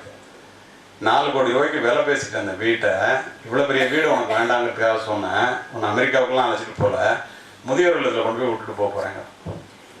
நான் இறந்து போகிற வரைக்கும் அப்பா இருந்த வீடுடா, இங்கேயே விழுந்து பிறண்டு வாழ்ந்துட்டு செத்து போகிறேன், அப்புறம் எடுத்துக்கிட்டான்னு சொல்கிறாங்க. கேட்கல. கதற அழைத்து கொண்டு போய் முதியோர் இல்லத்தில் 50,000 ரூபாய் பணம் கொடுத்துட்டு சேர்த்துட்டு அமெரிக்காவுக்கு ஃப்ளைட் ஏறிடலாம். நண்பர்களே, 18 மணி நேரம் ட்ராவல் அங்கே போய் இறங்கலாம். பிள்ளைகளுக்கும் மனைவிக்கு என்ன வேணுமோ எல்லாம் வாங்கிட்டு போகிறோம். காலையில் சாப்பாடுக்கு இலை போட்டோன்னே அங்கேருந்து வந்து கேட்டோன்னே ஸ்வீட் எடுத்துகிட்டு வாங்குறான். அப்போ தான் ஞானோதயம் பிறந்த மாதிரி அவன் மனைவி சொல்கிறா, துக்க வீட்டில் ஸ்வீட்டு சாப்பிடக்கூடாதுங்கிற. அவன் சொல்கிறான், ஈமக்கறியெல்லாம் முடிஞ்சு போச்சு, கருமாதியம் முடிஞ்சு போச்சு, நீ ஸ்வீட்டு வைங்கிறான். அப்போ அவன் சொல்கிறா, இல்லைங்க, துக்கம் முடிஞ்சு இன்னும் 24 மணி நேரம் கூட ஆகலை, நீங்கள் விமானத்தில் வரும்போதே உங்கள் அம்மா இறந்து போயிட்டாங்க. எதற்காக படிப்பு? எதற்காக பணம்? எத்திக்ஸ் வேல்யூஸ்லாம் பேசுறீங்களே, ஒழுக்கத்தை தராத கல்வி எதற்கு? பெற்றோர்களை நீங்கள் பாதுகாக்கவில்லை என்றால் என்ன நடக்கும் தெரியுமா? பருத்தோலை குருத்தோலை ஆகாது. குருத்தோலை ஒரு நாள் பருத்தோலை ஆகும். உன் புள்ள பார்த்துக்கிட்டே இருப்பான், நீ என்ன செய்யறன்னு. நீ அப்பா அம்மாவுக்கு என்ன செய்யறியோ அதுதான் நடக்கும். தாயிலிருந்து தான் தலைமுறை தொடங்குகிறது. ஒவ்வொரு தாயும் ஒரு வரலாறு. தலைமுறை மாற்றத்தை உருவாக்கக்கூடிய தகுதி படைத்தவள் இந்த உலகத்தில் தாய் மட்டுமே. அதனாலதான் அவங்க அம்மா வளர்ச்சிட்டு இருந்தவர் உட்கார்ந்தோன்னா அதை சொல்லி ஆரம்பிச்சாங்க. மாதா வயிறறிய வாழா ஒரு நாளும் என்கிறார் வாரியார். மாதாவை ஒரு நாளும் மறக்க வேண்டாம் என்கிறது உலக நீதி. அன்னையும் பிதாவும் முன்னறி தெய்வம் என்கிறது கொன்றை வேந்தன். யார் இல்லை என்றால் இந்த உலகத்தில் நீ பிரவேசித்திருக்கவே முடியாதோ, யாரை இழந்து விட்டால் நீ திரும்ப பெற முடியாதோ, அவளுடைய பெயர் தானடா தாய் என்று சொல்லுபவர் விவேகானந்தர். என் தாயினுடைய காலடியிலே தான் சொர்க்கம் இருக்கிறது என்கிறார் நபிகள் நாயகம். என்னுடைய நல்ல குணங்கள் எல்லாவற்றுக்கும் காரணம் என்னை பெற்றெடுத்த தாயே என்று சொல்லுபவர் அமெரிக்க ஜனாதிபதியாக இருந்த ஆப்ரஹாம் லிங்கன். 10 மாதம் உன்னை சுமந்து புரண்டு படுத்தால் கூட உனக்கு வலிக்குமே என்று உனக்கு வேண்டியதை மட்டும் உண்டு, தனக்கு வேண்டியதை வெறுத்து, நீ பிறப்பதற்கு முன்பே உனக்காக இறைவனிடம் வேண்டிய ஒரு உன்னதமான ஜீவன் இந்த உலகத்தில் உண்டென்றால் அது உன்னை பெற்றெடுத்த தாயை தவிர யாரும் இல்லை.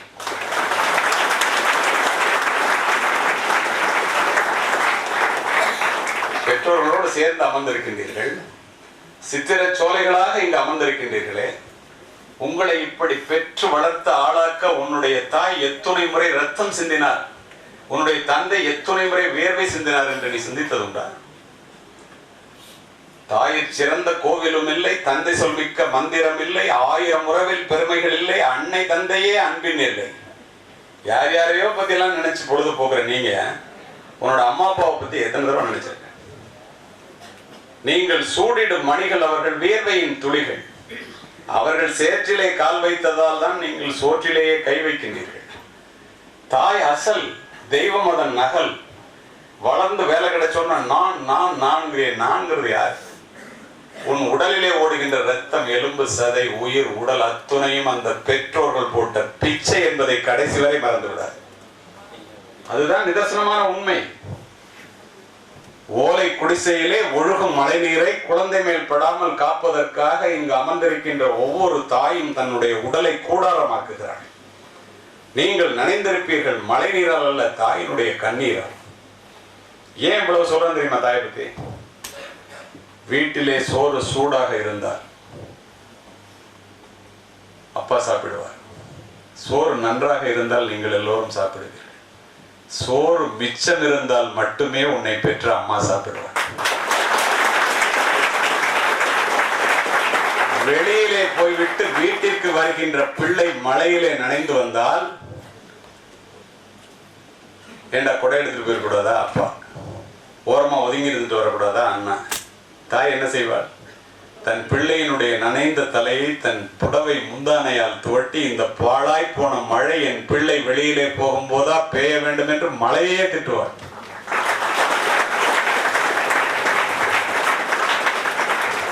பூமிக்கு அடியிலே இருக்கின்ற நீரானது கிணற்றின் மூலம் முகம் காட்டுவதை போல, பசுவினுடைய உடலிலே இருக்கின்ற பாலானது மடிக்காம்பின் மூலம் சுரப்பதை போல, இறைவன் ஒவ்வொரு வீட்டிலும் இருக்க முடியாது என்ற காரணத்தினால் தாயை படைத்தான். உன் தாயினுடைய காலடிதான் சொர்க்கத்தினுடைய வாசல் என்பதை ஒருபோதும் மறந்துவிடாதே. நிறைய பேர் கண்ணை துடைக்கிறீங்க, நான் பார்க்குறேன். எது நெகிழ்ச்சியானதோ அதே மகிழ்ச்சியானது. இதெல்லாம் இப்படி நீங்க உணரணுங்கிறதுக்காக தான், உங்க இதயத்தை தொடணுங்கிறதுக்காக தான் நான் இப்படி சொல்றேன். அதோடு மட்டுமல்ல, கோடிக்கணக்கான யூதர்களை கொன்று குவித்த ஹிட்லர் இரண்டாம் உலகப் போருக்கு பின் மாணவர்களே, தன்னைத்தானே துப்பாக்கியால் சுட்டுக்கொண்டு இறக்க வேண்டும் என்று முடிவு செய்த போது கோடி பேரை கொன்று குவித்த ஹிட்லர் தன் தாயினுடைய புகைப்படத்தை கையிலே எடுத்து மார்பிலே வைத்து தழுவியபடி துப்பாக்கியால் சுட்டுக்கொண்டு இறந்து கிடந்தான் என்கிறது வரலாறு. முற்றும் துறந்த துறவிகள், சோழ பேரரசனுக்கே பணம் கொடுக்கும் அளவிற்கு பணக்காரர் பட்டினத்தார், காதருந்த ஊசியும் வாராதுகான் கடைவழிக்கே என்ற ஒற்றை வரி தந்த ஞானத்தால் அத்துணையும் தூக்கி எறிந்து விட்டு துறவு கோலம் புனைகின்றார். மக்கள் மறிக்கின்றார்கள், கவலைப்படவில்லை. மனைவி மறிக்கின்றால் கவலைப்படவில்லை. தாய் வந்து மறிக்கின்றார், அப்படியே நிற்கின்றார். தாயே, நீ எதற்காக மறிக்கிறாய் என்பதை நான் அறிவேன். இந்த உயிர் நீ போட்ட பிச்சை. ஆனால் ஒரு சத்தியம், உனக்கு ஈமக்கிரியை செய்யாமல் இந்த பட்டினத்தான் பூம்புகார் நகரத்தை விட்டு வெளியேற மாட்டான், இது சத்தியம் என்று சொல்லிவிட்டு சத்திரத்திலே தங்கி பிச்சை எடுத்து உண்டு தன்னுடைய தாயினுடைய இறப்பு செய்தியை கேட்டவுடன் பதறியடித்து சுடுகாட்டிற்கு ஓடிய பட்டினத்தார் தாயினுடைய உடலை பச்சை வாழை மட்டையிலே வைத்து உருகி உருகி 10 பாடல்களை பாடினார். அதை நீங்க உட்கார்ந்துருக்கிறவங்க கேட்டீங்கன்னா, எந்த ஒரு மனிதனும் தாயை புறந்தள்ள மாட்டான், தாயை அவமதிக்க மாட்டான், தாயை முதியோர் இல்லத்திலே கொண்டு போய் சேர்க்க மாட்டான். என்ன பாடினார் தெரியுமா? நல்ல தமிழ் புரிஞ்சுக்கிறீங்க. 2 திங்களாய் அங்கமெல்லாம் நொந்து பெற்று பை கலன்ற போதே பரிந்தெடுத்து செய்ய இரு கைப்புறத்தில் ஏந்தி கனகமுளை தந்தாளை எப்பிறப்பில் காண்பேனே. பாலூட்டி சீராட்டி வளர்த்த தாயே, இறந்து போயிட்டிய துறவி, இறந்து போன தாயை பார்த்து உன்ன மாதிரி ஒரு அம்மாவை எந்த உலகத்துல எப்ப போய் பார்ப்பேன்? இருக்கும்போது தெரியாத தாயினுடைய அன்பு, இறந்த பின்பு கிடைக்காது நமக்கு அந்த பண்பு. The true value of anything can be realized only in 2 occasions, before getting it and after losing it. இருக்கும்போது தெரியாது, இருக்கும்போது தெரியணுங்கிறதுக்காக இதை சொல்றேன். முந்தி தவம் கிடந்து 300 நாள் அளவும் அந்தி பகலாய் சிவனை ஆதரித்து தொந்தி சரிய சுமந்த என்னை பெற்ற தாயார் தனக்கோ எரிய தளல் மூட்டுவேன். 10 மாசம் என்னை சுமந்து பெத்தெடுத்த தாயே, உன் உடம்புல நான் எப்படி நெருப்பு வைப்பேன்? வட்டிலும் வட்டிலாம் சோறு விட்டுற தட்டு, வட்டிலும் தொட்டிலும் மார்மேலும் தோல்மேலும் கட்டிலும் வைத்து என்னை காதலித்து முட்ட சிறகலிட்டு காப்பாற்றும் தாய்க்கோ விறகலிட்டு தீ மூட்டுவேன். தாய் உடம்பு மேல விறக வச்சு எப்படி நெருப்பு வைப்பேன்? நொந்து சுமந்து பெற்று நோகாமல் ஏந்தி பால் கொடுத்து வளர்த்தெடுத்து தாழாமல் அந்தி பகல் கையிலே கொண்டென்னை காப்பாற்றும் தாய்க்கோ மெய்யிலே தீ மூட்டுவேன். அரிசியோ நான் இடுவேன் ஆத்தாள் தனக்கு வரிசையிட்டு பார்த்து மகிழாமல். அம்மா கொஞ்சறாங்களாம் பிள்ளை. ருசியுள்ள தேனே அமிர்தமே தெய்வ திரவிய பூ மானே என்று அழைத்த தாய்க்கு அள்ளி இடுவது அரிசியோ தாய் தலைமேல் கொள்ளிதனை வைப்பேனோ கூசாமல். முன்னை இட்டத்தி முப்புறத்திலே பின்னை இட்டத்தி தென்னிலங்கையில் அன்னை இட்டத்தி அடிவயிற்றிலே யானும் இட்டத்தி மூழ்க மூழ்கவே என்று ஒரு துறவி கதறினார் என்றால் உயிரோடு இருக்கிற அம்மாவை எப்படி பார்த்தோம்? நீ போய் உங்க அம்மாட்ட கேள, இன்னைக்கு வேலை வாங்கிட்ட, சம்பளம் வாங்க போற, போய் உங்க அம்மாட்ட கேளு, பேர் கேளு, வெளியில போகும்போது உனக்கு என்னம்மா வேணும்னு. எனக்கா? நீ நல்ல பிள்ளையா இருந்து நல்ல பெரிய ஆளானா அது ஒண்ணு போதுண்டா கண்ணாங்கிற ஒற்றை வார்த்தையிலே முடித்து போதும். அந்த தாயும் தந்தையும் தனக்காக வாழ்ந்ததே கிடையாது. அதனால்தான் சொன்னேன், தனக்காக சொத்து சேர்க்காத அப்பாவும் தனக்காக சமைக்காத அம்மாவும் உலகத்திலே இந்தியாவை தவிர எந்த நாட்டிலும் இல்லை என்பதை திரும்ப திரும்ப மனதிலே பதிய வைத்துக் கொள்ளும்.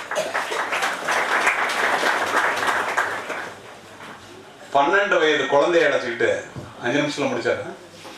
12 வயது குழந்தையை அழைத்துக் கொண்டு உலகத்தில் உள்ள ஒரு மிகப்பெரிய மருத்துவமனைக்கு போறாங்க. அந்த குழந்தைக்கு வயிற்றுல இதயத்துல கோடை. எங்கேயோ பாக்குறாங்க, முடியல. டாக்டர் போய் காமிக்கிறாங்க. ஒரு நாளைக்கு 10 இதயத்தை அறுக்கக்கூடிய டாக்டர். அப்பாயின்மெண்ட் வாங்குறதுன்னா 6 மாசம் ஆகும். அவ்வளவே மீறி அந்த டாக்டர் டெஸ்ட் பண்ணி பார்த்துட்டு வேண்டாம் அழைச்சிட்டு போயிடுங்க வீட்டுங்க. ஏன்னு கேட்குறாங்க அந்த தாய். இல்லைம்மா இது ஆப்ரேஷன் பண்ணாக்க இங்கேயே இறந்துடும், 30 இடத்துல பிளாக் இருக்கு, அதனால வீட்டுக்கு போயிடுங்க, நான் 3 மாதம் தான் உயிரோடு இருக்குங்கிற. கதறுகிறார்கள் பதறுகிறார்கள். அந்த தாய் வந்து கையை பிடிச்சிட்டு 30% என்னன்னு கேட்டோன்னா அவர் சொல்றாரு, குழந்தை ஆப்ரேஷன் பண்ணால் 30% தான் பிழைக்க வாய்ப்பு, 70% இறந்து போகிறதுக்கு வாய்ப்பு, வேண்டாமா இறந்துரும் அப்படிங்கிற. 10% இருந்தால் கூட என் குழந்தை பிழைக்கும். நான் வணங்குற தெய்வம் என்னுடைய குழந்தையினுடைய இதயத்திலே இருக்கிறார், நீங்க ஏன் கவலைப்படுறீங்க, ஆப்ரேஷன் பண்ணுங்க. ஏன்னா இவ்வளோ கட்டாயப்படுத்த என்ன வேணும்? அம்மா கட்டாயத்துக்காக ஒத்துக்கிட்டு அட்மிஷன் போட்டார்.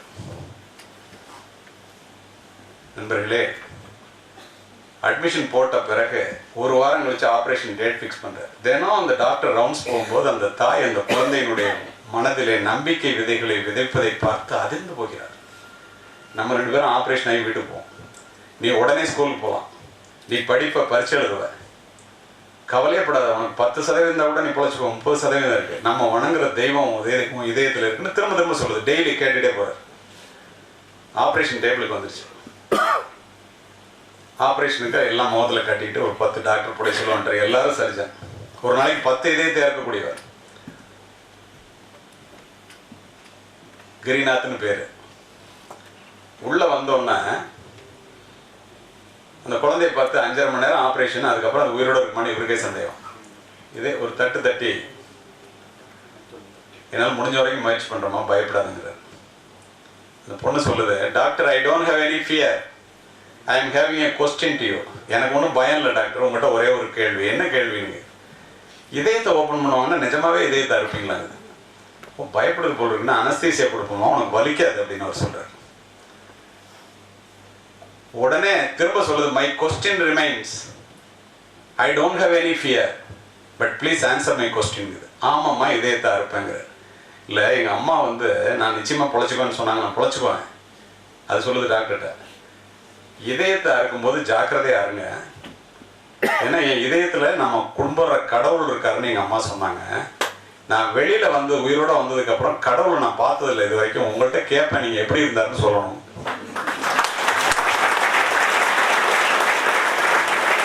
எப்படிப்பட்ட நம்பிக்கை பாருங்கள். இதயத்தை கத்திரிக்கோளால அறுக்கும்போது கடவுளுக்கு காயம் பண்றாம ஜாக்கிரதையா இருங்க. வியந்து போன டாக்டர் ஆபரேஷன் ஸ்டார்ட்ஸ். 50வது நிமிடத்திலே இதயத்திற்கு வருகின்ற இரத்த குழாய்கள் அத்தனையும் அடைபட்டு போய் டாக்டர் நினைச்ச மாதிரி குழந்தையினுடைய இதய துடிப்பு முற்றுமாக நின்று போயிட்டு இறந்து போச்சு அப்படின்ட்டு தச்ச குழந்தைய அம்மா பாட்ட கொடுங்க. ஒரு நாளைக்கு இத்தனை பேரை காப்பாற்றுறோமே, நம்மளுடைய படிப்பு அனுபவம் எல்லாத்தையும் யூஸ் பண்ணி பார்த்துறோம், நடக்கலையே அப்படின்னு நினைக்கும் போதே ஒரு கண்ணில் தண்ணி வருது. கண்ணாடியை கழட்டி கண்ணை தொடச்சிட்டு ஒரு அடி எடுத்து வைக்கும் போது நினைக்கிறாரு, இந்த கடவுள் மேல இந்த பொண்ணு இவ்வளவு நம்பினுச்சு, இந்த தாய் இப்படி நம்பிக்கை விதைகளை விதைத்தாலே அதுக்காகவாவது இந்த பொண்ணு பொழைச்சிட கூடாதா அப்படின்னு கண்ணை தொடச்சிக்கிட்டு அப்படி எடுத்து வைக்கிறார். காலை பக்கத்தில் இருக்கிற லேடி டாக்டர் ஒரு தட்டு தட்டி, doctor blood is coming to the heart is functioning. எல்லாம் அவசரமா திரும்ப வந்து ஆப்ரேஷன் 5.5 மணி நேரம் நடக்குது, குழந்தை பொழைச்சிக்கும் அப்படின்னு முடிவு பண்ணியாச்சு. குழந்தை பொழைச்சிக்கிச்சு. 7 நாள் கழிச்சு அந்த குழந்தைய சுவிச்சஸ் எல்லாம் பிரிச்சதுக்கப்புறம் பார்க்க போகணும். எல்லா டாக்டரையும் கூப்பிட்றாரு. ஐயோ நான் போனால் அந்த குழந்தை கடவுள் எப்படி இருந்தான்னு கேட்குமே, ஏன்னா என்ன சொல்றதுன்னு கேட்குறாரு. எல்லாம் ஆளுக்கு ஒரு பதில் சொல்றாங்க. இவர் ஒரு முடிவோட போறாரு. அந்த குழந்தை உடையாந்து ஒரு கையை கட்டிட்டு, நான் பொழைச்சிக்கன்னு சொன்னேன் பார்த்தீங்களா, உள்ள நடந்தது தெரியாது, கடவுளை பார்த்தீங்களான்னு கேட்குது. கடவுளை பார்த்தேங்கிறார். கடவுள் எப்படி இருந்தார் அப்படின்னு கேட்குது. கடவுள் இப்படித்தான் இருந்தார் என்று கையை பின்னால் காண்பித்து விட்டு அந்த டாக்டர் நகர்ந்து கொண்டார். மாணவர்களே, அவர் கை காண்பித்த இடத்திலே அந்த ஏழை தாய் நின்று கொண்டிருந்தார். ஓடி போய் அந்த குழந்தை அம்மாவை கட்டி பிடிச்சி, நீ தான் கடவுள் அம்மா, இது வரைக்கும் சொல்லவே இல்லை. தாய் தான் கடவுள். 168 பயணிகளை சுமந்து கொண்டு ஒரு விமானம் மத்தியதரை கடலிலே 35,000 அடி உயரத்திலே பறந்தது. நான் ஒரு மாதத்திற்கு 2 நாடுகளுக்கு அவர் குறைந்தது சென்று உரையாற்றுவோம். அக்டோபர் மாதத்தில் மட்டும் 100 மணி நேரம் வானத்தில் இருந்திருக்கேன். நேரடியாக சந்தித்ததை சொல்லுகின்றேன். திடீர்னு விமானத்தில் வெடி சத்தம், புகை மண்டலம், 168 பேர் பல நாட்டுக்காரனா வந்திருக்காங்க. உடனே புகை மண்டலம். காக்பிட்டுக்குள்ள இருந்து பைலட் வந்து சொல்றாரு, நம்ம எல்லாம் மதியதரை கடலில் விழுந்து சாக போகிறோம், எல்லாம் லைஃப் ஜாக்கெட்டை போட்டுக்கிறாங்க. எல்லாரும் அவசர அவசரமாக லைஃப் ஜாக்கெட்டை போடும்போது துணை விமானி மட்டும் விடாமல் அந்த என்ஜினை ஆன் பண்ணுறதுக்கு முடிந்த அளவு முயற்சி பண்ணிட்டு இருக்கான். புவியீர்ப்பு விசையில் ஆடி ஆடி 5000 அடி உயரத்துக்கு வந்துருச்சு. மயான அமைதி. அதுக்கப்புறம் எவனா பேச முடியுமா? தண்ணீரை தொட போகும்போது அவன் சொல்றான் கிரீன் லைட் எரியுதுன்னு கத்துறான் துணை விமானி. காக்பிட்டுக்குள்ள பைலட் தாண்டி உட்கார்ந்து 2 பேரும் சேர்ந்து ஆன் பண்றான். என்ஜின் ஆன் ஆயிடுச்சு. தண்ணீரை தொட இருந்த விமானத்தை மீண்டும் மேலே ஏற்றி எமர்ஜென்சி லேண்டிங்னு பக்கத்து நாட்டில் பர்மிஷன் வாங்கி தரையிறக்கலாம். காரணத்தோடு பதிவு செய்து முடிக்கின்றேன். அத்தனை பேரும் உயிரை கையில் பிடிச்சிட்டு வெளியில் வரும்போது பத்திரிகை துறை நண்பர்கள் கேட்குறாங்க, இறப்பினுடைய விளிம்பை தொட்டு விட்டு வந்தீர்களே, கடைசியாக என்ன நினைச்சீங்கன்னு. ஒருத்தன் மனைவியை சொல்றான், நாட்டை சொல்றான், பேங்க் பேலன்ஸ் கோடிக்கணக்காக இருக்கிறத சொல்றான். மாணவர்களே, என்னுடைய பெண்ணுக்கு இன்னும் திருமணமாகவில்லை, என்னுடைய பிள்ளைக்கு இன்னும் வேலை கிடைக்கவில்லை, என்னுடைய பிள்ளைகளை அனாதையாக விட்டு இறக்கப் போகிறோமே என்று கதறி கதறி அழுதேன் என்று பதிவு செய்த 11 பேரும் இந்திய தந்தைகள் என்பதை மனதிலே பதிவு.